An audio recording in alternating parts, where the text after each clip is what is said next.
Well, the M96 has run for almost 2 hours with the adjustments I made, so that's nice. It hasn't been off the shelf since the last time it was on the channel, however many months ago.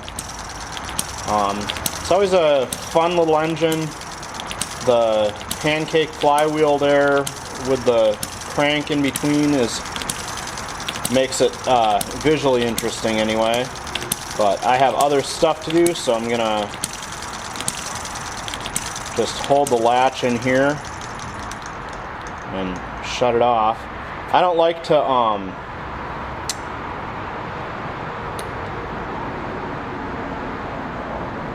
just shut the fuel off, because these little engines can get flooded pretty badly, and then if I want to run them right away again, I have to fuss with all the flooding and, you know, clean the fuel or clean the plug and everything.